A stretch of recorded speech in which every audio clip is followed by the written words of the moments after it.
Thank you very much. Good evening.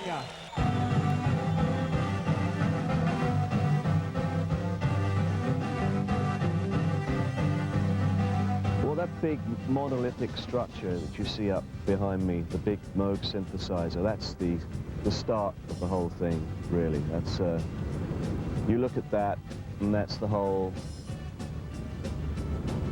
granddaddy of them all, really, of all Moog synthesizers, all synthesizers, really, because all the synthesizers you get today, they all come from that one big monolithic structure.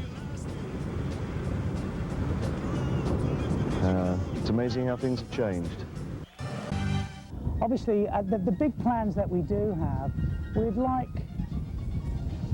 whatever we do next, and there's a couple of ideas, and I don't want to say in case they change, but there are a couple of very strong ideas. What we want to do really is try and get ourselves together for '98 and play into the millennium. That would be really nice, and have a big ELP Millennium show. We've talked about maybe involving an orchestra and dancers and things, and building it up from '98 through, you know, to the millennium, putting on a very big show. Lots of new ideas musically. It's just a case now of when we record, where we record.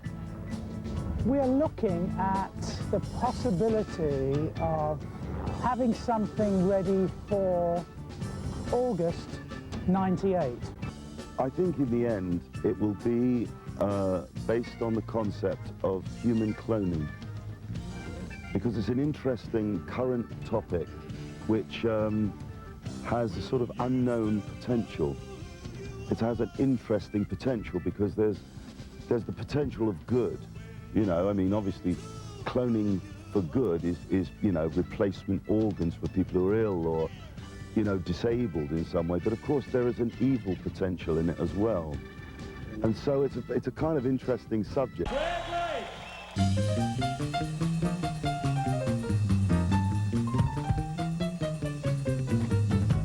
Yeah, basically, I think ELP is destined to make a new record, a conceptual record.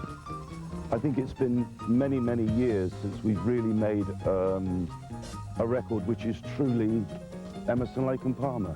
We've got a lot, mainly to get back into the ELP of the 70s, the way that we used to write and you know, and play. Who knows? I mean, there are so many ideas in the pot for ELP right now. That's just one of them. We'd like to make a concept album like we used to in the early 70s, a little like Brain Salad Surgery or Tarkus. The interesting thing about King Crimson was that it wasn't music designed for the time. It was music that came from the time. You know, it was the atmosphere. During the, you know, 1969, music was the expression that they chose. Music and fashion, you know.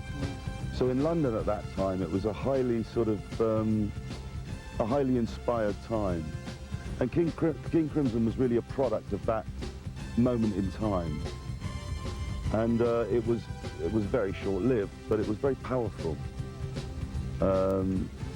And it really, in some ways, has lasted all through the years, you know, and still today.